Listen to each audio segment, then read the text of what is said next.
Hey team, welcome back to another episode of the Strength Game Podcast. I'm your host, Nick O'Brien, and this is episode number 70. The Strength Game is a weekly podcast dedicated to discussing all things physical culture with the coaches, athletes, iron enthusiasts, and experts deeply embedded in the strength game on both sides of the profession, both as coaches and as competitive athletes. I want to thank everyone who has subscribed to the show, who has passed on, has given us support, liked, shared, commented, rated. Your support allows us to continue to bring on expert guests and highlight more individuals in the strength game, just like our guests today. Also want to thank our sponsors. Samson Equipment provides first-class weight rooms and has earned an exceptional reputation of providing the finest quality, design, and customer service. Being a direct manufacturer, the team at Samson brings full customization capabilities and not only branding, but in custom equipment needed to execute your next project. From racks, barbells, and plates to dumbbells, benches, flooring, storage, and more, Samson Equipment is durable and made to order from premium grade materials, all built from scratch, start to finish. Samson Equipment provides professional weight room solutions for all your strength and conditioning needs. See the Samson standard for yourself and learn more at samsonequipment.com. Also want to thank our sponsor, Cerberus Strength. If you're in the market for the highest quality strength and conditioning gear and equipment, be sure to use promo code strength_game at checkout to receive 10% off your next order at cerberusstrength.com. And in this week's episode, I am joined by Dr. RJ Boergers.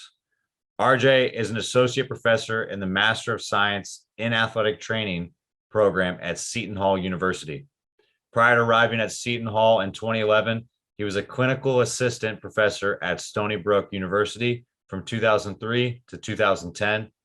In addition to being an AT educator for over 15 years, he is a certified athletic trainer who has worked in sports medicine at the collegiate level for many years before becoming a full-time professor.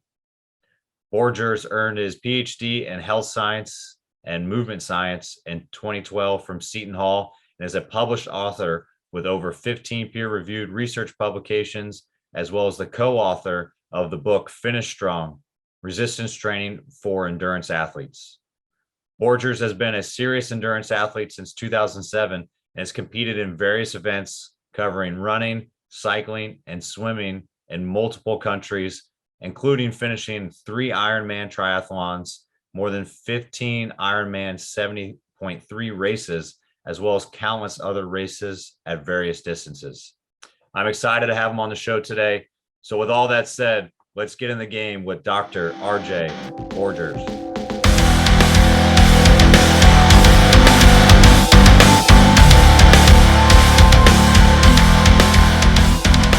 How's it going, everybody? Today, I have the second half to our Finish Strong book. We have Dr. RJ Boergers on the show. How are you doing today? I'm good, Nick. How's it going, man? I'm doing great. I'm hoping this storm that just started as soon as we kicked off doesn't knock us out. It's been a crazy day on my side, but I appreciate you coming on today because we've had Angelo Gingerelli on before, and you guys co-authored that book together, which I'm still diving into, and I love it. But I wanted to get your side of the story. So really kind of kick this off.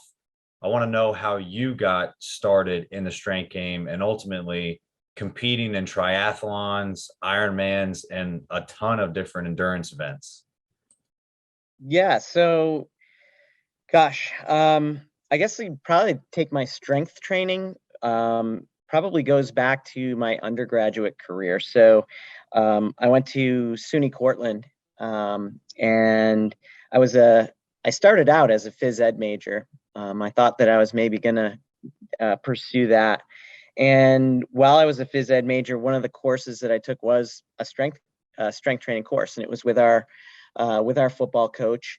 And it was a great introduction. So it was my fall semester freshman year. It introduces me to the gym. I get to see these great facilities that we have on campus, and it's just the start of a good habit, really. And a start of a good, healthy habit. And so, it was probably taught at a really superficial level. And it was just kind of like, okay, sometimes people do, set up back and buys and chest and tries. And, it's this whole thing like that. And we didn't really dive too deep into, what was going to happen. We talked a little bit about some of the adaptations that should occur, but a lot of it was just more about some basic gym safety and things like that. Anyways, that pretty much got me started. And I would say I've been strength training to some degree ever since. There was certainly a couple of periods where I probably took a little bit of time off, but I find it to be a really great outlet for myself. And it's just something that I'll constantly, continue to do probably for the rest of my life. Hopefully I'm the next Jack LaLanne, without the bodysuit,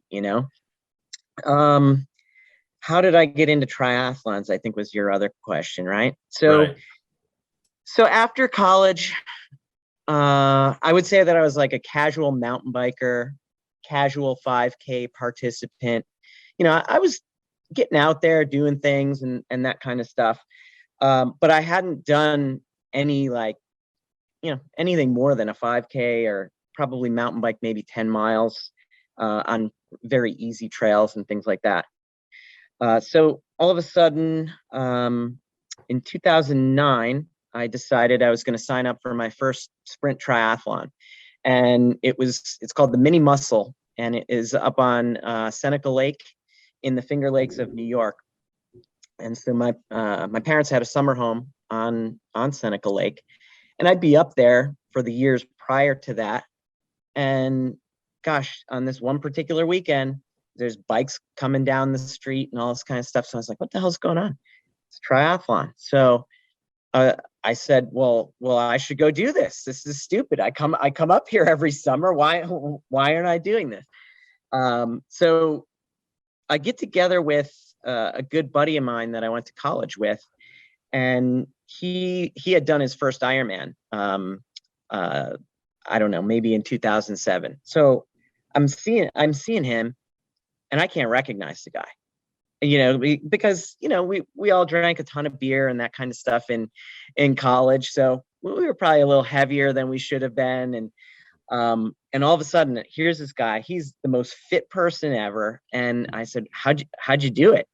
He goes, well, I trained for Ironman. So he was living out on Long Island where I was at the time. And he said, you got to get a road bike, come riding with us.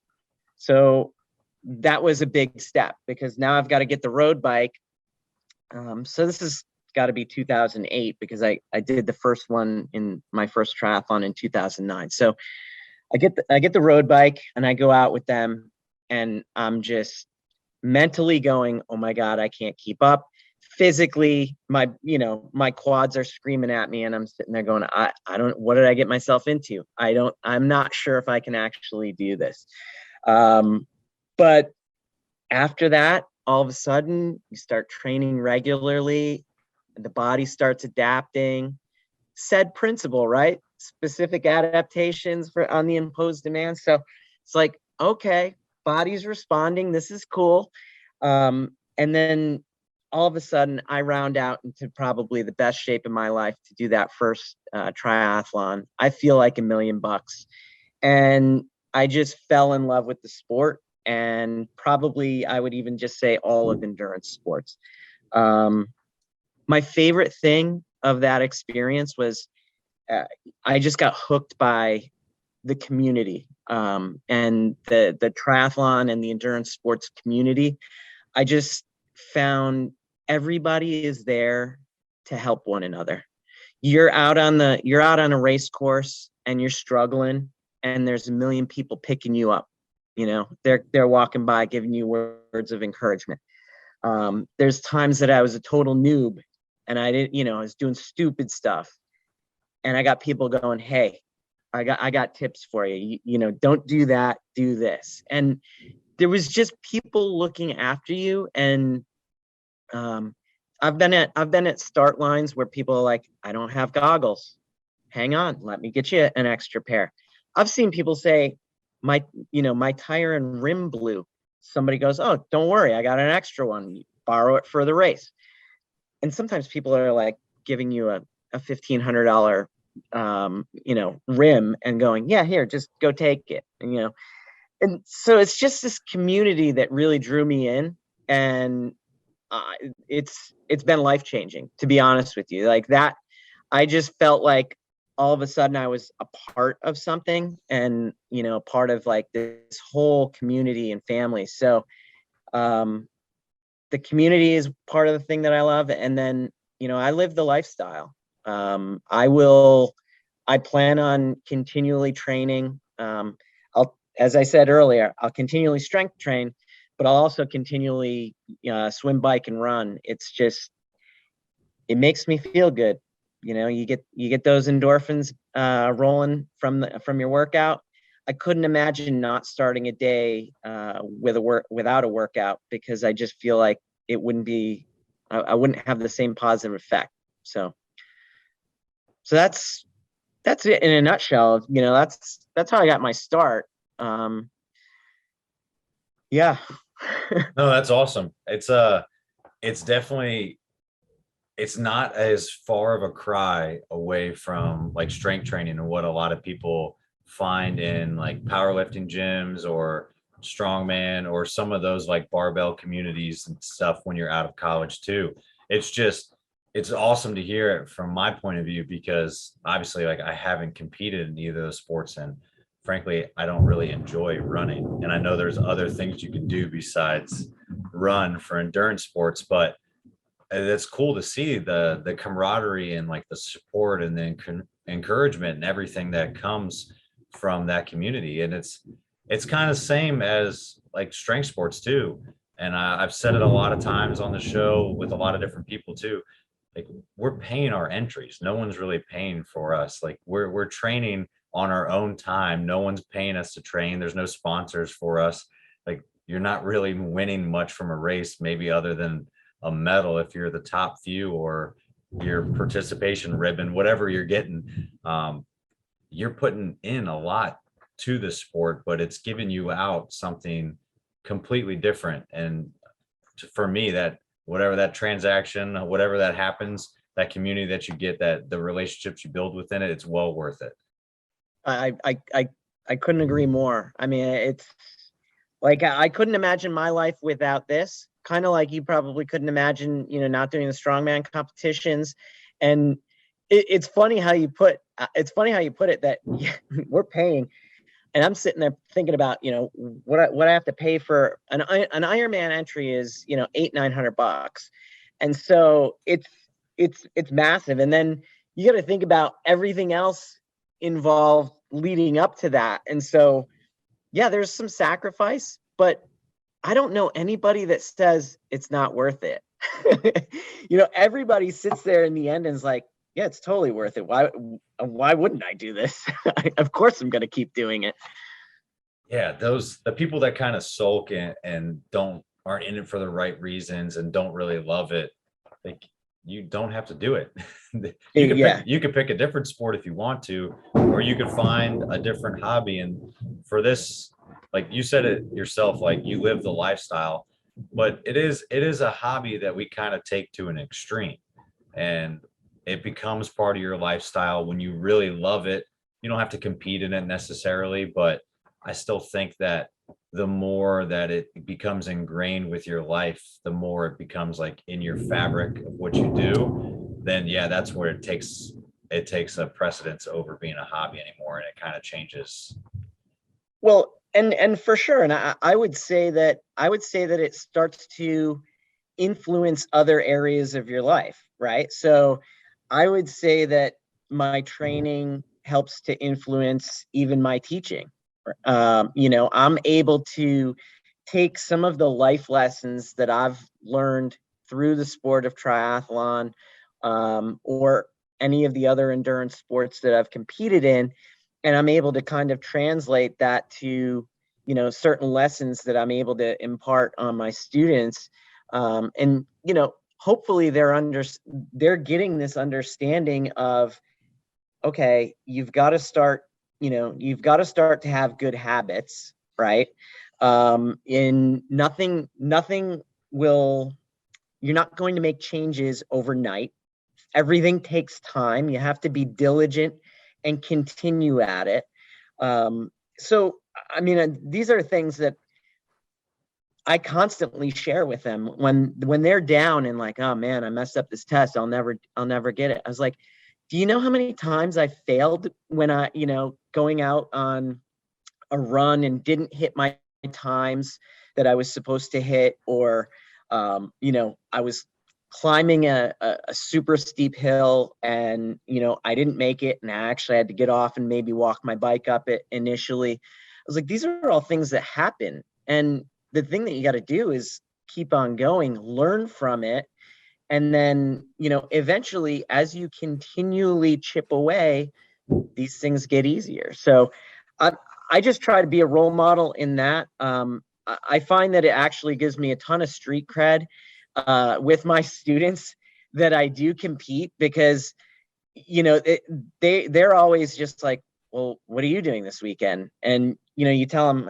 I'm gonna ride probably 70 miles on Saturday. I got to run 13 to 15 on Sunday, and they're just sitting there going, oh man, like, because to them that's like not attainable. And I always try to tell them, I was like, well, everything is attainable. And I said our biggest block is for a ton of people is their mindset. And so, and same thing with powerlifting, strongman. It's like, if you think that you can't do something when you head into it, you're not going to be able to do it. So I use it as a ton of like positive reinforcement with students, and just say, look, you've got to stop saying I can't, and you've got to start saying, I might not be able to do it today, but I'm gonna get it. I just won't. Every time I hear somebody say, well, I'm just not good at this, it drives me nuts. I said, that's not a growth mindset. And to have the growth mindset, you've got to be able to, accept your failures today and continually try and keep going at them. Exactly. No, I love that. I mean, it's the same reason why people are in the classes that you're teaching at Seton Hall as well. Like, people aren't taking the classes because they're good at it necessarily right off the bat. They're taking it because they're interested in, or it's part of their curriculum, but you're not supposed to inherently be great at it right off, like from the get-go. That goes the same with sports and everything too. So I kind of want to touch on like how you transition from just kind of getting involved in it into the competitive side. But first, like, you brought up a really good point, like the mental block that people have, and the difference between like athletics, like endurance sports and strength sports, where they have those competitive mindsets and that kind of can do attitude versus I can't do this, because no one's going to get under a heavy barbell and squat something that they can't, or they don't think they can do, because you're probably not going to do it. But the question I had for you is, since you have been involved in strength sports, well, you've done strength training for a long time, and that's a big portion of what the book is involved for endurance athletes who often don't do that or haven't used that as part of their training method. But for you, have you noticed any sort of different mindset from endurance training, different from like maybe just strength training, or is there like another gear? Because that's the one thing everybody says, like, besides like that endurance high that you get, like that adrenaline you get, kind of the clarity and focus. But like, in your experience competing and training, is there actually a difference, or is it just because it's two different stimulus? I think it's just a different stimulus. I mean, I think you're still going to have, I think it's still pretty much the same thing.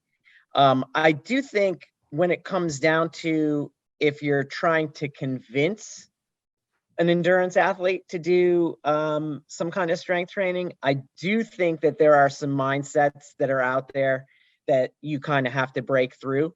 But in terms of like, continually going and doing your sport, I think, people usually just, once they start to have a little bit of success after they've created that habit, and they're continually chipping away, then I think they're usually fine. Here's what I would say though, is, the mindset of a runner, so if you're the strength coach and you're trying to convince the runner, is like, hey, strength training is actually going to help you. It's going to change your posture. You really got to sell it, because there's so much history that they've been told, or that they've, continually been told that information where,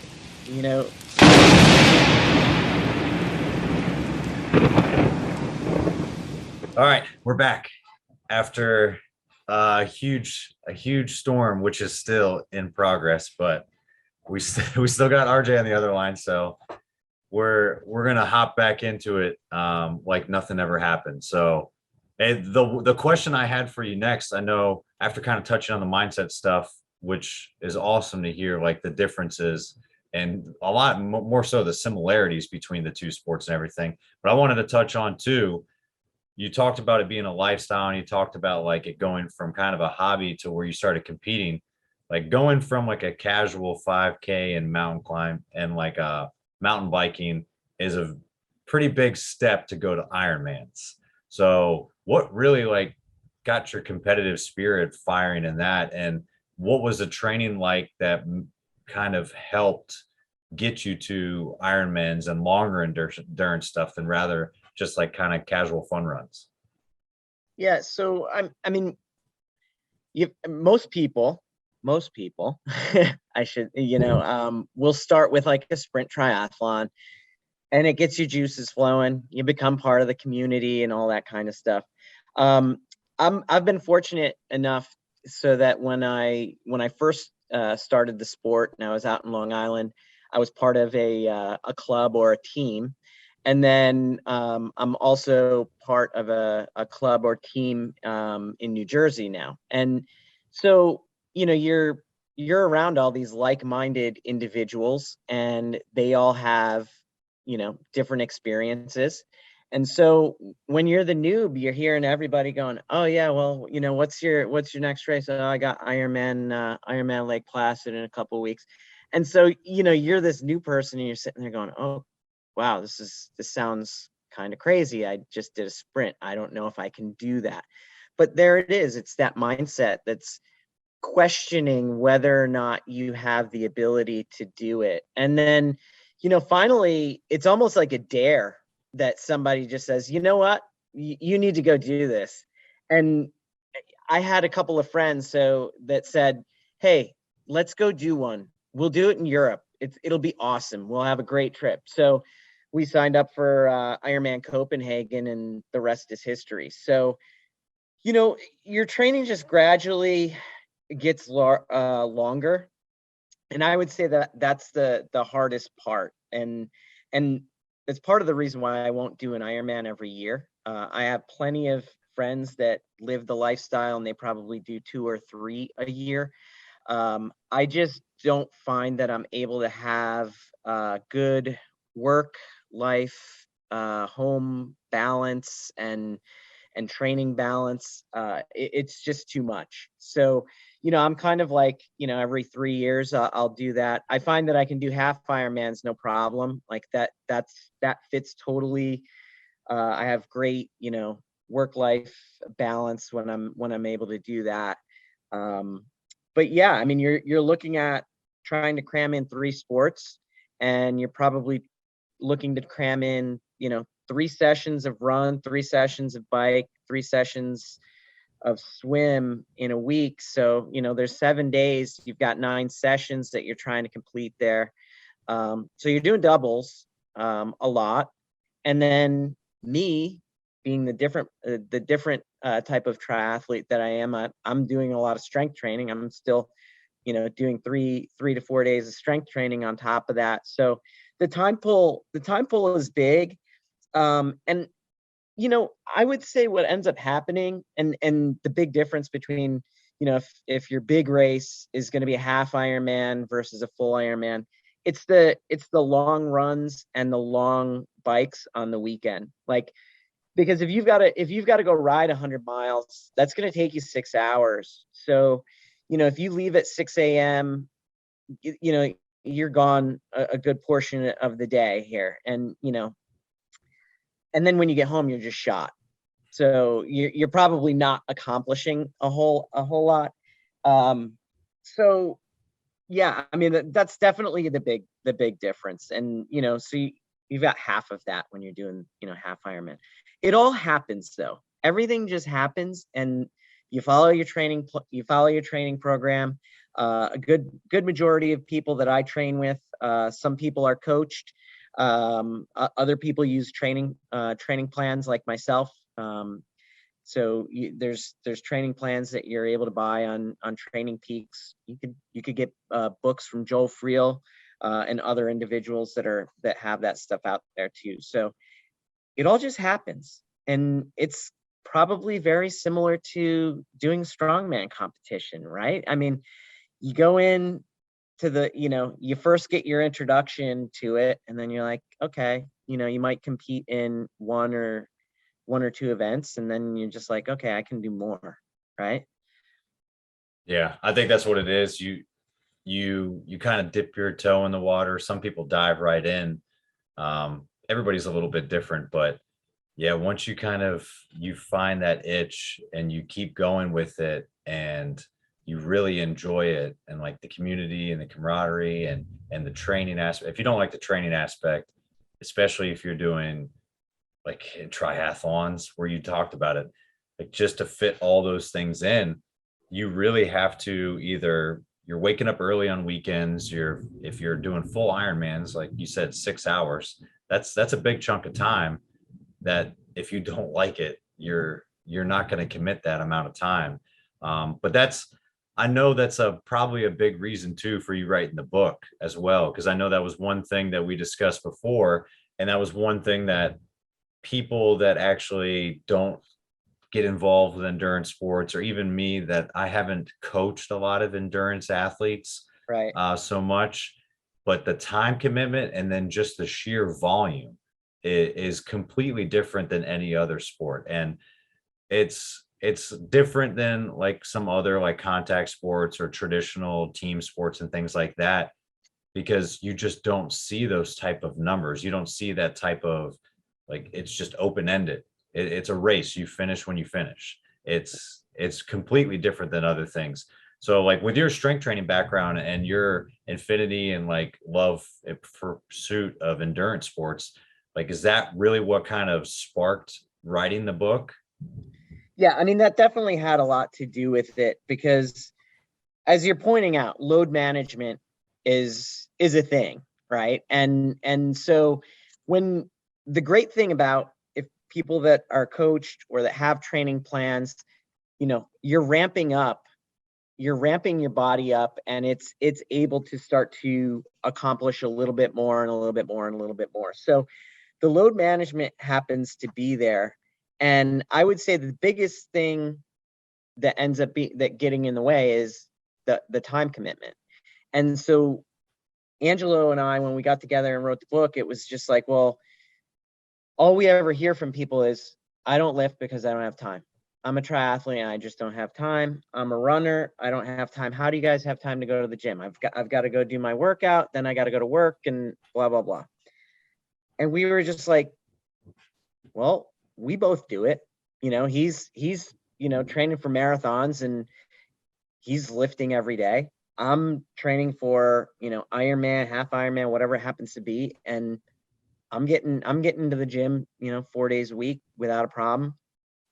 And the thing is it's only going to help your longevity. And so when it comes down to this load management piece, I think that people's programs will, manage the, aerobic load that's being placed on them. But then guess what?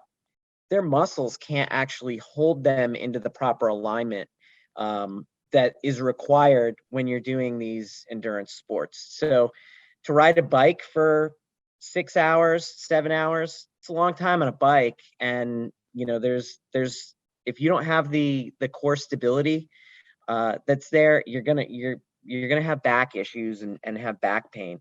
I think about people that are ultra runners, and if your legs and your upper body don't have the strength to hold you in proper alignment, you're really likely to start to get injured. So, and we know that all of the overuse chronic injuries really come from poor alignments. And so, perhaps because you're constantly, doing repetitive motions, you start to get these adaptations where you might start to have a weakness in one muscle, or some muscle starts to overcompensate. You really just got to try to balance everything out. And that was our goal with writing the book, because we sit there and go, I'm sitting there asking Angelo as we're getting ready to write this. I was like, have you ever missed, a race? He's like, no. He's like, have you? No. I missed one this year. First one. Guess why? COVID. So I had COVID. So I missed a 10-mile road race that I was supposed to run in January. But I don't miss them because of an overused chronic musculoskeletal injury. And it's because, we're doing this continual strength and mobility work to keep our bodies balanced. And it really, truly comes down to that. And that's why I won't give up doing both. It's interesting. We were on another podcast a while back with Coley Moore, and he does the Empirical Cycling podcast. And so he's a professional cycling coach. So the one thing that I gotta plug for him is, he likes to separate out, like, who are the populations that you're dealing with. And he's like, well, who did you write the book for? And so, in one of the articles that he's got published, he talks about recreational athletes, he talks about semi-coached athletes, and then he talks about coached athletes. And, coached athletes are his athletes because he's a coach of pros. And so we got into this debate of, whether or not you should actually be, doing strength training during your competitive season, or should you only be doing it in the off season? And so as a cycling coach, and he's got, mostly guys that ride criteriums and things like that. He sticks to the science, which is going to say my mitochondrial density is going to go down if I'm doing strength training, and I'm an aerobic sport participant. So he's like, well, so I don't want that adaptation. That's not a good adaptation. I think about the people that we're trying to influence. We're not trying to hit the pro. We're not trying to hit the pro athletes. So it's okay if you're giving away a couple of mitochondria here and there, right? Like, that's the way I look at it. And so we're looking to get these recreational people that are getting involved, that are loving being part of the endurance sports community like we are, the semi-coached. And like I said, I've got friends that are coached, but at the end of the day, they're still a structural engineer, or they're still, a business person working on Wall Street, whatever it happens to be. And this is just their hobby, this thing, this outlet that they love. Completely different than if you're a pro. If you're a pro, your body is your job. Your body is your job. That is your vehicle that is going to, pay the bills. And as you already pointed out, we're signing up for these events, and we're paying to go do it, right? We're not sitting there competing for prize money. So yeah, the recreational and the semi-coached athletes that are out there, per Coley's, definition of how these things go, that's who we're after. And that's a way bigger pool of people than pros. So there's only so many, professional triathletes. There's only so many, professional runners. There's only so many, professional cyclists that are out there. And guess what? Their coaches are going to have them do what they feel that they should be doing based off of the science. So definitely. No, you make a lot of good points, especially strength training just for those endurance sports athletes. And yeah, there is definitely a big difference between professional and recreational, and even kind of that middle ground where, yeah, you might be coached, but you're not changing your career and no one's knocking on your door to sign you for Gatorade or Nike or anything. Yeah, So, exactly. And I would consider myself, I'm past recreational. And I'm not coached, right? Because I guess I'm self-coached. So I don't know. I put myself into that category of semi-coach. Like I'm I'm trying to I'm trying to better, my age group finish every time I, toe the line. I have goals in mind. At the same point, even if I took first place, as we've said, there's no prize money, so it's just bragging rights and a little bit of street cred for me when I come back and tell my students that I did well. oh So yeah, no doubt. Hey, but that brings up a good point too, because you say it like, but we know like professionals, like your body is your job and that's like your number one priority. I don't want to give too much away for the book because I think people should go out and pick it up, if whether you're training for it or you're a strength sport coach, like a sports performance coach that really is getting into endurance sports or working with cross country, any of those ones, because like it's been pretty eye opening and helpful for me, even if you're not going to run it to the exact template that you guys are. But is there any point in time that you see with maybe rec sport athletes? We'll take pro endurance athletes out of it, but maybe those other two tiers, like recreational or semi coach, like or amateur level. Is there any point in their season where you see strength training become the priority over even the endurance side, or in like your view, because the volume's so high, the load management always needs to be addressed, and like especially for triathlons, you're doing three different things that you have to be prepared for. Is there ever a point in time where strength conditioning kind of should take the lead for even a month or two? Oh, for sure, for sure. And you're bringing up a great point, and I actually, what I think is one of the selling points of the book. And we looked at other books that are out there that were geared toward other endurance sports, whether it's running, whether it's triathlon. And one thing that was lacking was there was no periodization.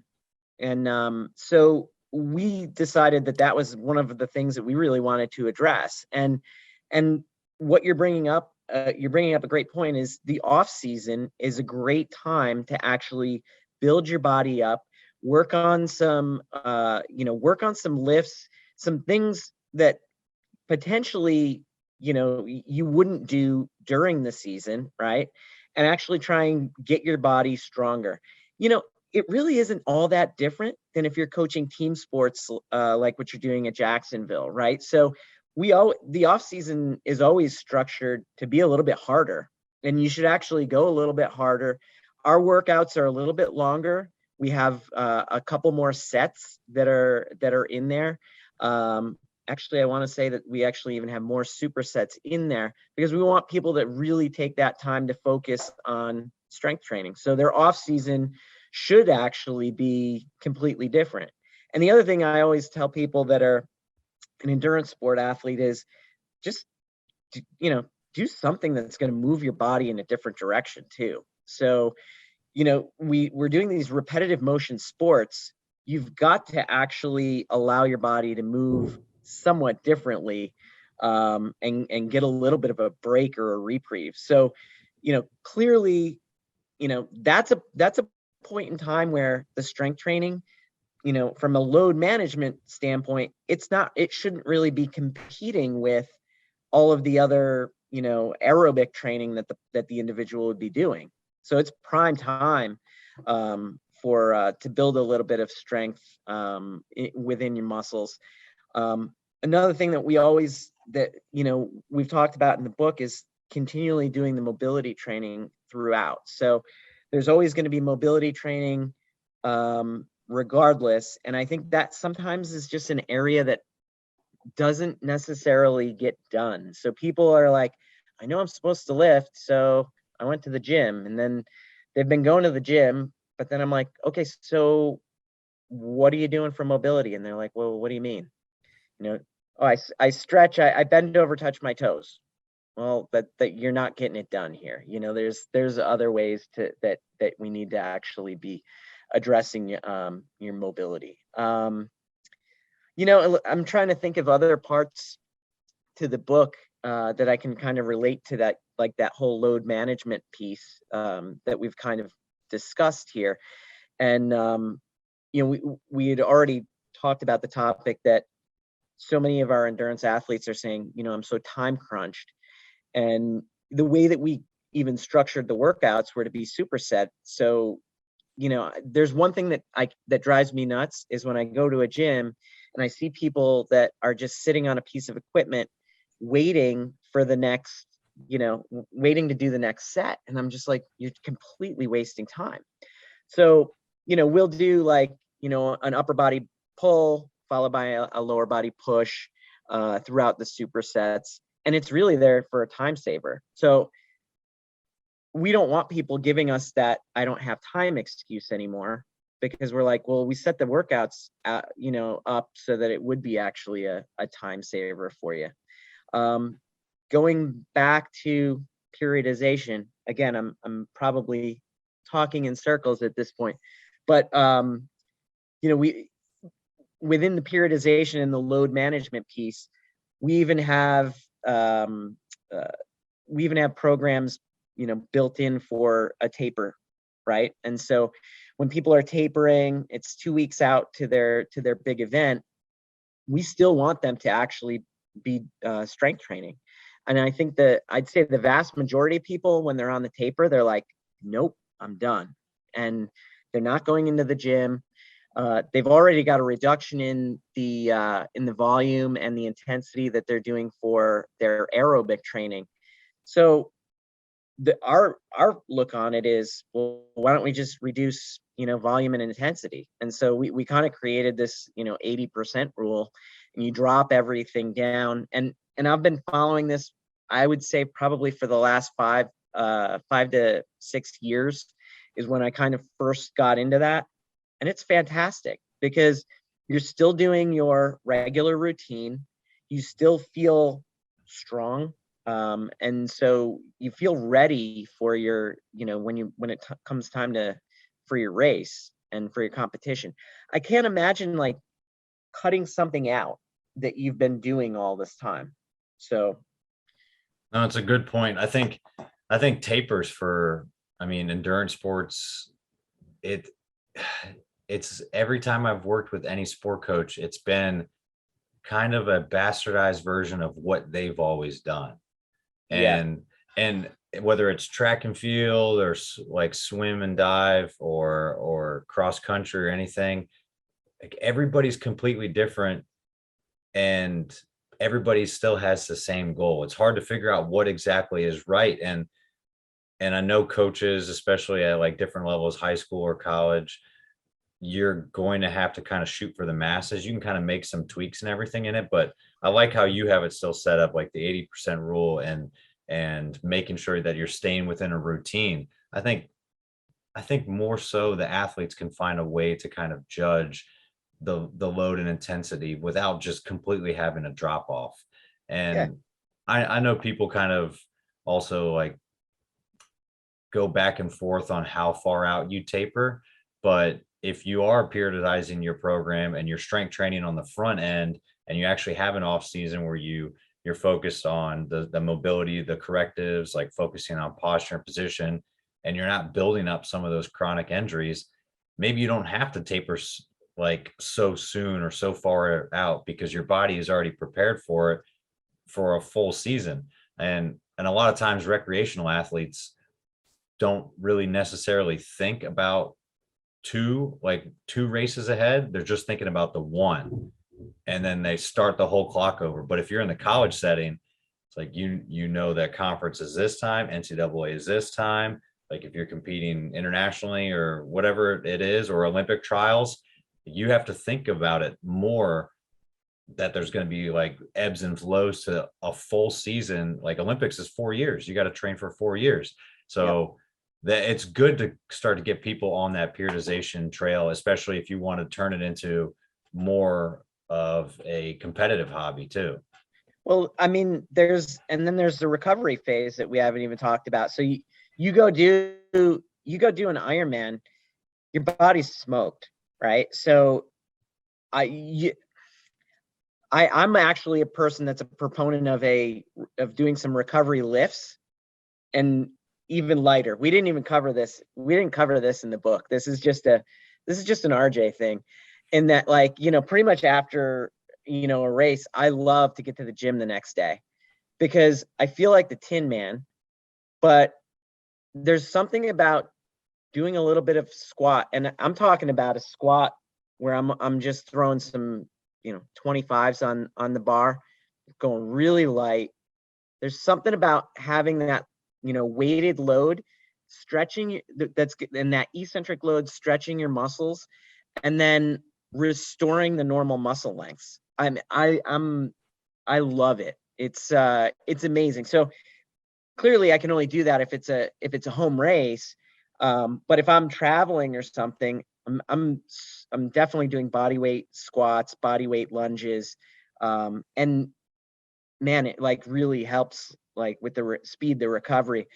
I'd say the vast majority of people that are, runners after they're doing marathon or triathletes after they get done with a big race, the first thing I want to do, go in the Normatex. It drives me crazy. And, passive recovery is just not going to do it.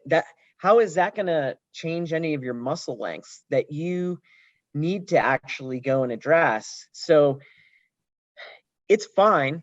Will it, assist with blood flow?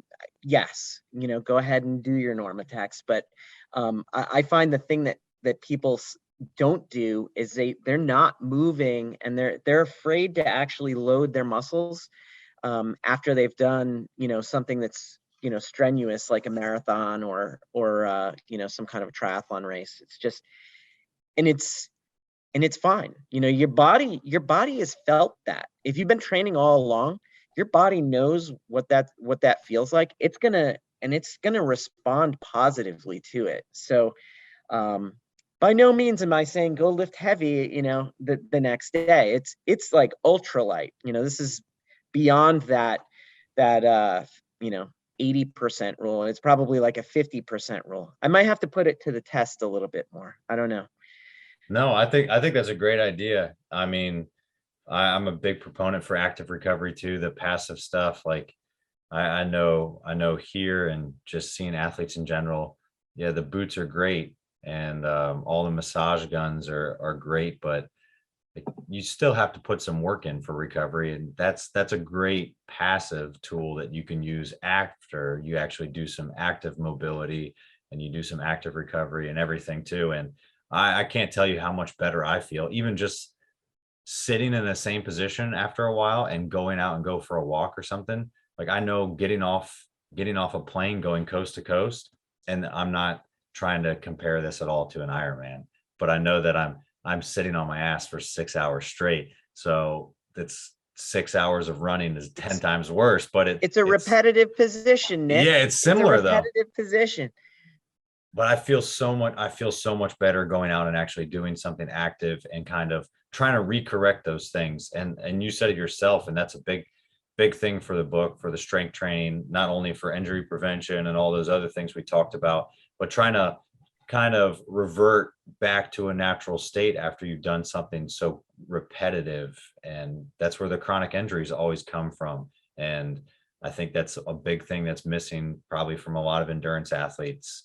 And that's why I love the book, because I know that it's helpful, but I didn't know what the best approach was to train those athletes, because I can't go from running 1 mile and being fine to running a full marathon or running like what some of the athletes like that I would work with are doing. It's, to me, that it's just not, I won't be able to equate that same intensity because they're having full on conversations and I'd be dying.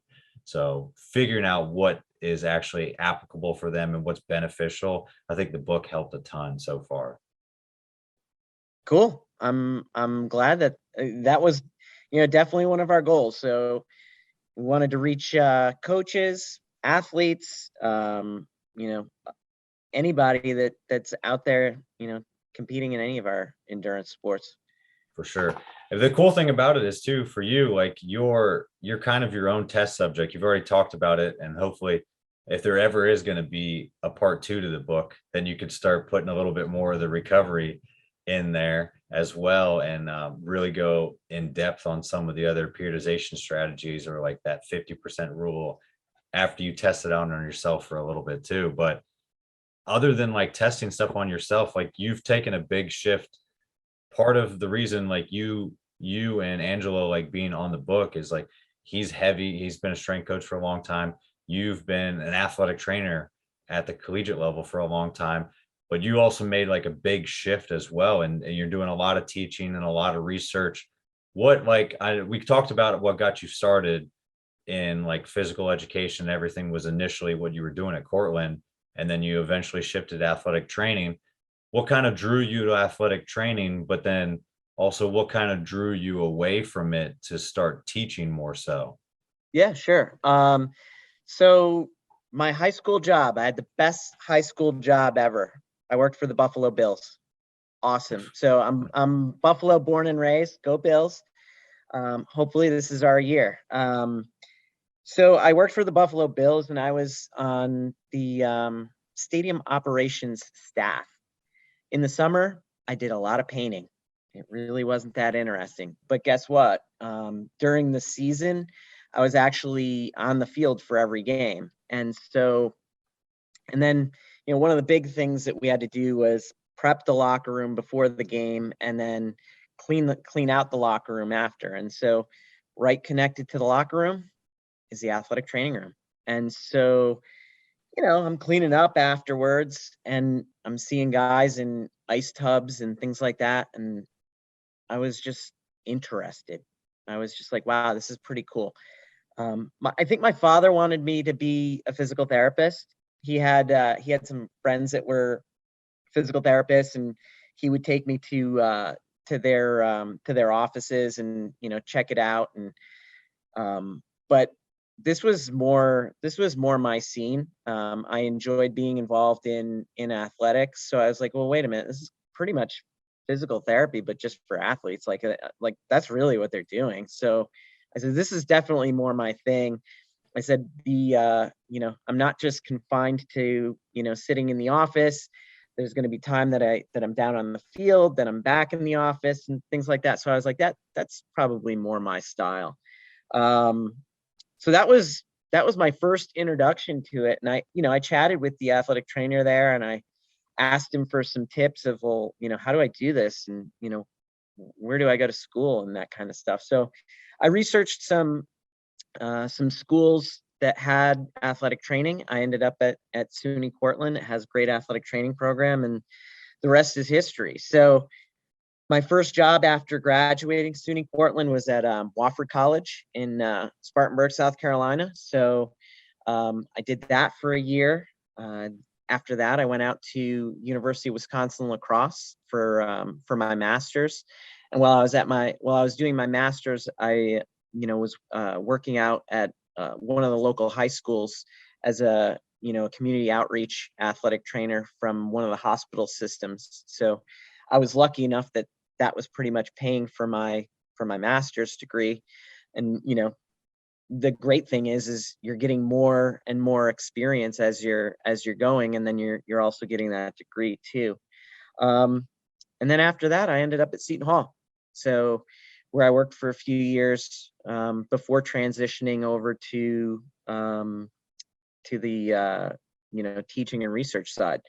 So why did I leave? I think there was always something in my heart that wanted to teach.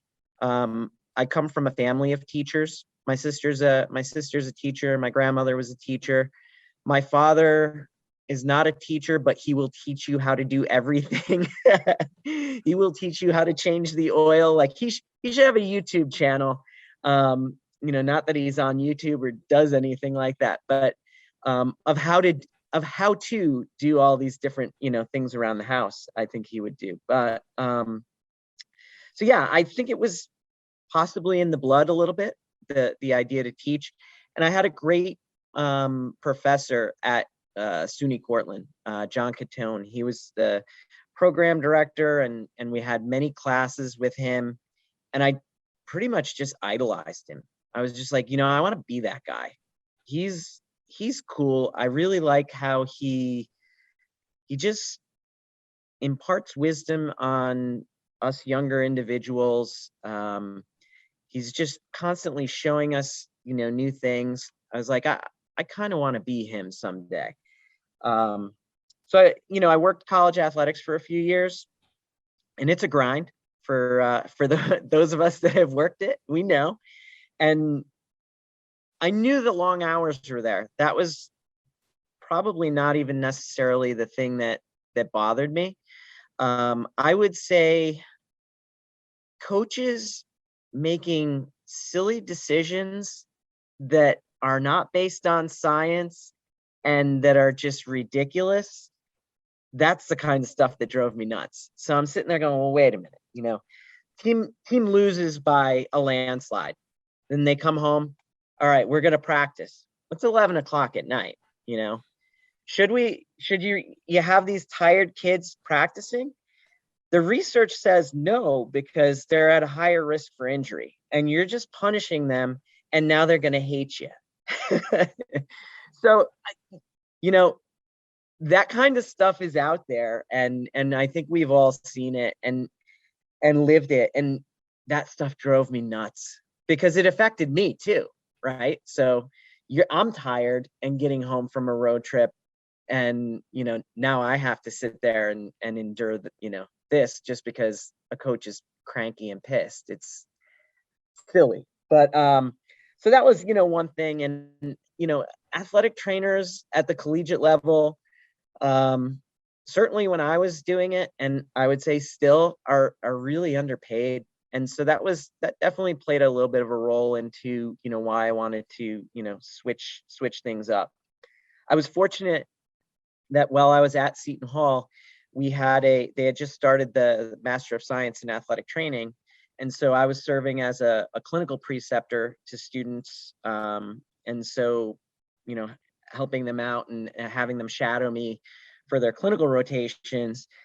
And then there was also the opportunity to do a little bit of adjunct teaching. And just by getting a little bit of adjunct teaching under my belt, that got me, to the point where I was able to apply for a full-time academic role. And my first appointment was at Stony Brook University out on Long Island, and I was there for 8 years. So, and that was an undergraduate athletic training program that I taught in there, and that was a great time. I've learned a lot since then, is what I would say. And when you're in your first academic appointment, I thought my sole responsibility was impart knowledge and teach the material to the students. And now, after many years later, I kind of understand that people need you there as a mentor, as a father away from home type of person, that can kind of help them through things that they're dealing with. And so sometimes the information that that I obviously have some kind of expertise in has to take a back seat. But when I first started this, I was just like, gotta get the information. And it was just, constantly like, well, I gotta know this, I gotta brush up on it. And now, many years later, that stuff's just, the information is there, and you spend probably a lot more time mentoring and trying to help people through, situations that they might be dealing with. Yeah, I would agree. Like, obviously I haven't been an adjunct professor or taught in like that formal capacity, but I know from my time going through like undergrad and grad school, I was more drawn and I was more interested in the teachings by professors that were actually really invested in the students. They were invested and really loved like what they were doing. And kind of the textbook and everything was a byproduct because Yeah. everybody was going to go through and kind of brush up on the stuff. Because obviously, like if it's an accredited program and you have to take a test and you have to make it formal and test people's education and memory and all that stuff, like you have to have a textbook that is formulated in a certain way. But if you really want people that are going to go out and be interested in the profession and be professors or be athletic trainers or strength coaches or anything from the teachings you're doing or physical therapists, whatever it is, like they have to like have a knack for it and they want to love the profession. And I think you're right. Like being a mentor, you probably learned a lot of that from just your time as an athletic trainer too, just being able to have one-on-one conversations and everything. And now it's a little different because you're projecting to 10, 30, however many students you have in your classes, but you have to make it just as personal as those one-on-one sessions are now as it is when you're talking to the masses about a different topic. Yeah. And, I can't agree with you more about the idea of like, book knowledge. I could cram a book down their throat, but and regurgitate that information. That's only going to go so far. I mean, if you can't teach from here's a for instance, or here's a situation that I was in, or this just happened to me last week, or, I like this one. I saw somebody in the gym doing this the other day. And, when you're trying to teach, proper therapeutic exercise, positioning and things like that. And, there's times I wish I had a camera in just walking around in life. Remember when they had those Google glasses, and then I think they took them away because I guess it was like it was infringing on people's privacy. So there's so many times that I'm sitting there and I'm going, God, I wish I had those at the gym, because I would just go take a picture.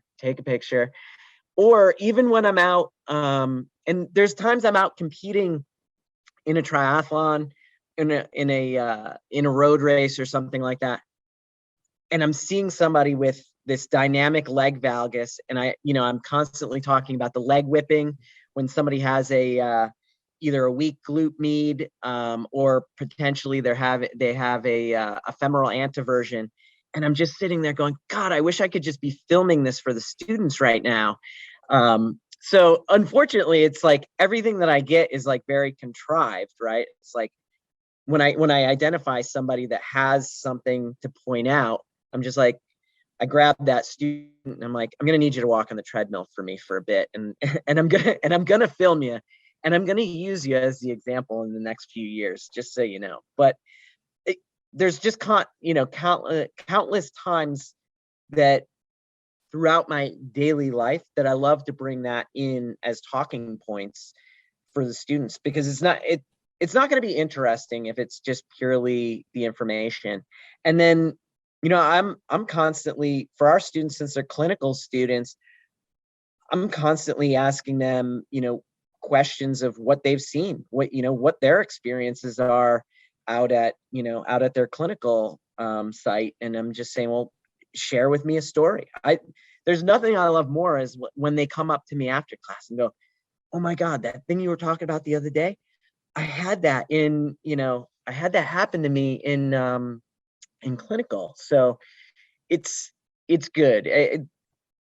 Like I said, my teaching has evolved, and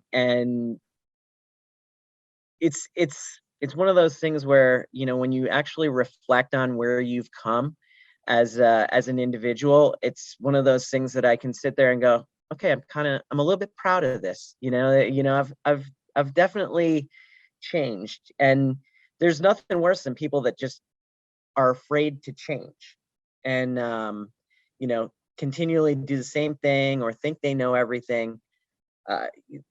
You just can't. I don't think you can be effective that way, right? So the minute that you can admit your weaknesses and then work on some of those things, it's a pretty rewarding experience in the end. So No, I'd agree. I mean, that's I think that moment when stuff clicks, just like you were talking about, or your students are talking about seeing that stuff in clinical, I think that's the moment where you're actually taking the textbook knowledge and you're actually seeing it applied in real life. And that's when like that's when those books and all that education actually becomes helpful, because now it's useful. Like a textbook, like I used to laugh about what people say. I used to use my CSCS book as a squatty potty until I bought one, and people did not like that, but I didn't care. I was like, that's how useful it was. If you don't actually go through and take it for what it is and find ways to apply that knowledge that you've learned. And that's awesome that like the same as coaching, the same as athletic training and all these professions that are people driven professions, like your teaching has evolved as well. And it's been getting better so that you can reach and you can have more stories. And just like your buy-in that you have from going on all these races and the conversation you start with it, like now that your students are in there and you have stories to talk about valgus running, you have stories from all your experiences that can more quickly kind of get them up to speed on what you're trying to educate them on, because it's real world stuff now. Yeah, and that's the stuff that they remember. That is the stuff that they remember. I mean, if you just like here memorize this information, it gets you nowhere. The more I can demonstrate, the more I can tell the story.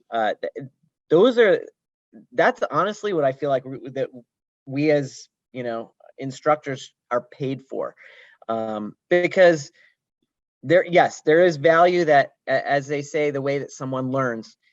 First you should read it, then you should hear it, then you should do it, then you should teach it, right? Like that whole thing that holds true. But yeah, hopefully a student is doing their readings that they're supposed to be doing. Hopefully they're listening to the lecture, but then hopefully, the stories and the demonstrations and me showing, what a compensation that someone might be having is going to look like. That's the kind of stuff that, they'll remember and then hopefully apply. So I love it. Hey, so I know like any good training session, we end the show with a good finisher, which is very different than any triathlon. So okay. I wouldn't make you run any farther, but this should be a breeze for you. So I got 4 quarters, 4 questions, and overtime at the very end. So you can go rapid fire, or you could take your time on each one and you can draw it out as much as you want to expand. But you ready? Yep, I'm ready. All right, first one I got for you. Biggest influence in the sports performance, sports medicine regime, like field in general. I mean, I would have to go back to my mentor, John Catone from SUNY Cortland. There's a guy, John Davis, who's a retired Hall of Famer in the athletic training world. He was at Montclair State University, and I really enjoyed talking to him over the years, and learned a ton from him. While I was at Stony Brook University, Dr. Sue-Ann Sisto just really got me to be the academic that I am today. Showed me how to do research, showed me how to apply for grants. The mentorship that I received from her was amazing. And so, yeah, I wouldn't, be where I'm at without her influence. And then my really good friend and former colleague, Carolyn Geckel, she just retired from teaching in the Master of Science in Athletic Training here at Seton Hall. And prior to that, she was the head athletic trainer at Seton Hall for, I don't even know how many years. I want to say that she started in 85 and held that post from like 1985 until 2002 when the program started. And then she was, doing, then she was teaching. But I mean, she gave me my chance. She gave me my chance and said, here, I trust you to be an adjunct, one of our adjunct teachers, and I trust you to be a clinical preceptor. And that really started my career and helped my trajectory to where I am today. So without her, I mean, I wouldn't be where I am. So I miss her to death already. I mean, she only retired like a couple of weeks ago, but I just already miss having her around. It's not like I won't be chatting constantly during all of our Seton Hall Pirate basketball games. We always chat back and forth of, what's going on with the game. So I like it. Hey, so when you're not working on research or you're not teaching and you're not on the road, either in the water, racing, what are some of your hobbies outside of like the performance side and the academic side?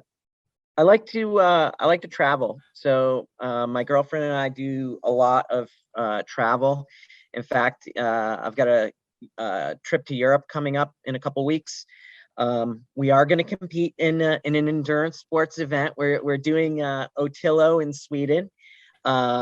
So yeah, I feel like every time we end up traveling, we're either riding bikes. We've ridden bikes through Tuscany. We've ridden bikes through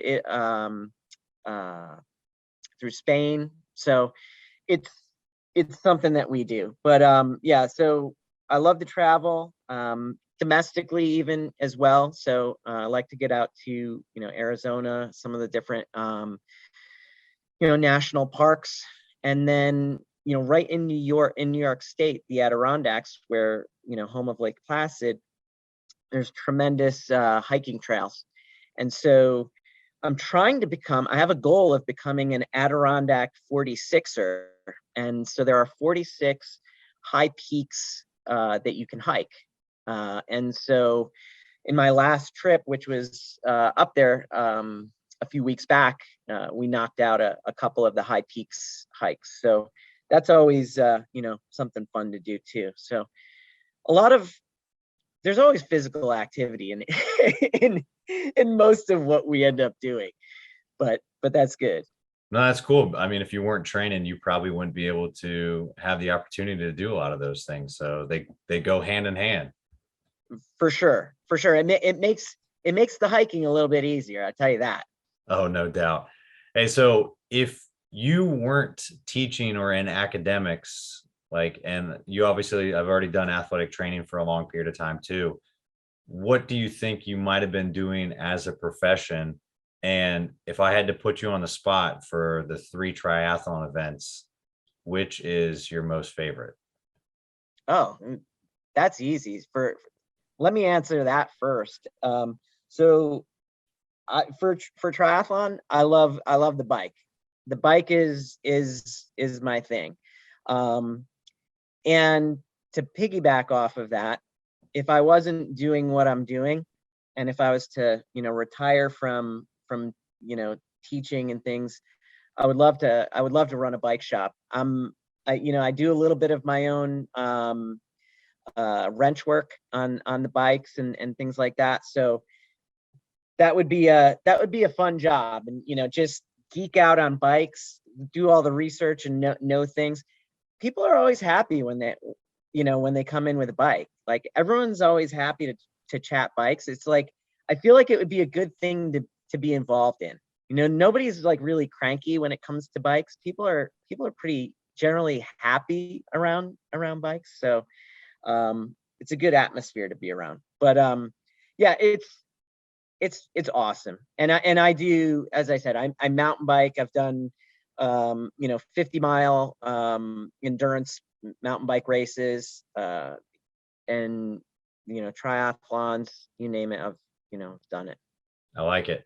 Hey, so if you're setting up like a good ideal training session for you, and obviously it's going to be different, run, bike, swim, or if you're doing a little bit of everything, or if it's a long 6-hour one on the weekend, are you listening to music or podcasts or anything, or what's your kind of go-to, and what's your post-training meal look like on that day? Okay, so you're gonna hate my answer on the music and things. I don't listen to music. It doesn't matter if it's I could be running for 3 hours not listening to music. I could be, and I certainly don't endorse listening to music while cycling. You've got to have your head on a swivel with traffic out there. You need to know, what's going on. I've seen some people that will ride by and they might have their phone playing, so at least they don't have a headset in, and so that's fine. But yeah, I'm not a music guy. It's just not my thing. So yeah, kind of boring maybe. You asked about a post-training meal. Big post-training meal. Maybe after like a big race, what's the best thing on your plate? Right. So I'm thinking more around like big training days, and like, you get back from that 100-mile ride or whatever. I used to live right across the street from the grocery store, and I used to just go get one of those rotisserie chickens and a big thing of macaroni and cheese and just go to town. So look, it might not be perfectly healthy, but I'm replacing the proteins, I'm getting my carbs, I'm getting fats. And guess what? I just, if I just did a 100-mile ride, I've got some calories to play with. So that's okay. Nice. I like it. Hey, so last one I have for you for overtime. What is your favorite either training memory or under the bar memory of yours? I got a funny one under the bar. So this goes back to my freshman year of at SUNY Cortland, and I'm taking my strength training class. So, I'm starting to get into good habits and I'm going to the gym. Unfortunately, I didn't understand the fact that you really need to be working big muscle groups before small muscle groups, right? So I do a whole bunch of tricep exercises and then I try to go bench. And, it was one of those things where I've got the bar on me and I'm just looking around going, help. And so, yeah, I was a chump, but, learned a lot from that. And I just think it's a funny story. Yeah, so that's the best I got for you, I think. No, you come a long way from that. And I think everybody has to kind of pay their dues or kind of get a little trial by fire, or just go through the works in the very beginning, kind of be a kook in the very beginning to actually get to where you are now. You got to make mistakes throughout life. You got to make mistakes. The biggest thing that you got to do is learn from them and not make the same mistake twice. And, that's the one thing that I always even try to tell my students is have the courage in class today to fail. Give me the wrong answer. It's fine. It doesn't matter. It's not a test, but have the courage to step up and, say something and fail today. No, that's awesome. That's a good kind of training atmosphere. And that's also a good learning atmosphere too. Like to be in your class, knowing that that's what your intention is those times. Like there's a time to take the test, but there's also a time where you guys should be failing all the time. And then on game day, that's where you're doing well. On exam day, that's when you really put it to the test. But this is the time where you can kind of control and fail. And it's cool to see like how you kind of mentor all your students from all the experience and everything. So that's great. Hey, for anybody that has any follow-up questions for you, or any questions about the book or where to actually get it, where can they get a hold of you, and where can they actually get their hands on Finish Strong?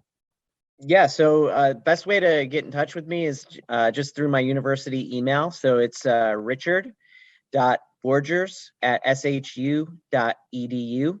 And then if you we also have an Instagram for the book, and that's finish_strong_book. So awesome. Hey, well, I can't thank you enough for coming on today, RJ. It's been great. I know thunderstorms and all the craziness aside that's happened today. This has been awesome to get a hold of you and get both sides of the story for such a great book, and hear more about how actually you got involved in your career and your training. It's awesome. Yeah, this was fun to chat with you today, Nick. This is great, and I love the podcast, and keep it going. I appreciate that. We'll talk soon. All right, sounds good. That's it for this episode of The Strength Game. Thank you again to this week's guest and to our sponsors. Be sure to connect and keep up with our guests at the links in the description below. Remember to subscribe to us on Apple and Google Podcasts, Spotify, or your favorite podcast provider to stay up to date on all future episodes. Also, check us out on YouTube and CoachO'Brien.com, where you can find all the video versions of these episodes, as well as show notes, episode schedule, and much more. Comments, ratings, and reviews are always welcome and appreciated. Thanks again for tuning in, and be sure to join us next week for another great episode of The Strength Game.